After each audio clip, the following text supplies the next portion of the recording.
اب اس پروگرام کو آگے بڑھاتے ہوئے اس کی اگلی کڑی کے لیے میں دعوت دیتا ہوں شاہ محمد غیور کو کہ وہ آئے اور اپنی تقریر اپنے بہترین انداز میں پیش کریں۔ بسم اللہ الرحمن الرحیم الحمد للہ الذی کفا والصلاة والسلام على رسوله المصطفى أما بعد فقد قال الله تعالى أن الأرض يرثها عبادي الصالحون بلا شک ہمارے بندے زمین کے وارث ہوں گے۔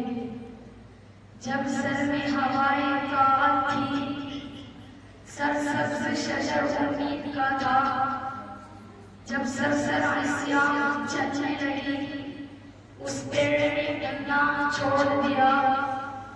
اللہ کی راہ اب بھی ہے کھلی، آثار نشاست قائم ہے، اللہ کے بندوں نے اس راہ پر چلنا چھوڑ دیا۔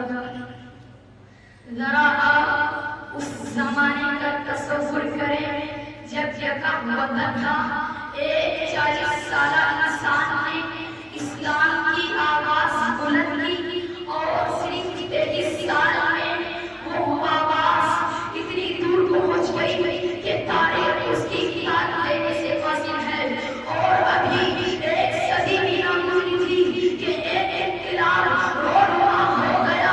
جو غریب تھے وہ امیر ہو گئے، جو بیچارے چرواہے کہے جاتے تھے وہ مسند اقتدار پر متمکن ہو گئے، جنہیں دنیا والے ان پڑھ اردو کہا کرتے تھے، ان کا سیر روا اتنی تیزی سے بڑھا کہ روئے مشہور عالم پر ان کی تہذیب و تمدن کا ڈگا بجنے لگا۔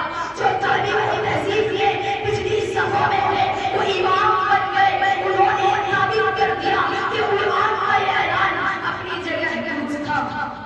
ان الارض یرثها عبادی الصالحون، بلا شک ہمارے بندے زمین کے وارث ہوں گے۔ مسلمانوں کے عروج کی داستان اتنی دلچسپ اور روح پرور ہے کہ آج بھی ان کو پڑھ کر روتے کھڑے ہو جاتے ہیں۔ علامہ اقبال نے کیا کہا تھا، دشت و دشت ہے دریا بھی نہ چھوڑے ہم نے، دشت و دشت ہے دریا بھی نہ چھوڑے ہم نے، بحر ظلمات میں دوڑا دیے گھوڑے ہم نے۔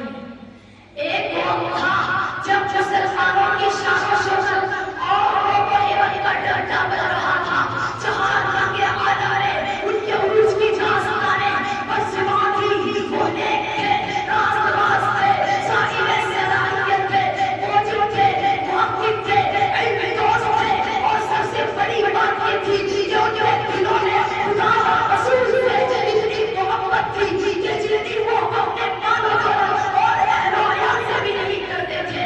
یہی وجہ تھی کہ وہ جتنا وہ کرتے انہیں متاعی نصیب ہوتی، جس سرزمین پر کام کرتے وہ ان کے چھوٹے کے لیے بے قرار نظر آتی تھی۔ سچ کہا کہنے والے نے، جدھر رخ کیا سلطنت سے فرما، جدھر رخ کیا سلطنت سے فرما، جدھر آپ اٹھائی ہماری مسخت، مگر آہ وہی قوم آج ذلیل و خوار ہو رہی ہے، وہی اسلام کے نام لیوا آج بہتر میں شکست کھا رہے ہیں۔ جی سے لے کر افریقہ کے ساحل تک جہاں دیکھیے مسلمان زندگی کے میدان میں شکست کھاتا چلا جا رہا ہے۔ آخر کیوں؟ کیا کبھی ہم نے اس کو بھی سوچا ہے؟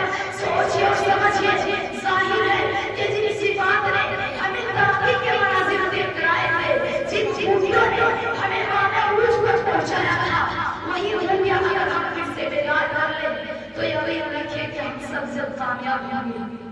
آخر میں وہی شعر پھر سے سن لیں تاکہ آپ کا ذہن بھی تازہ ہو جائے۔ جب سر میں ہوائے طاقت تھی، سرسبز شجر امید کا تھا، جب سرسبز سیاہ چلنے لگی، اس پیڑ نے ڈنڈا چھوڑ دیا۔ اللہ کی راہ اب بھی ہے کھلی، آثار نشاست قائم ہے، اللہ کے بندوں نے اس راہ پر چلنا چھوڑ دیا۔ ہمارے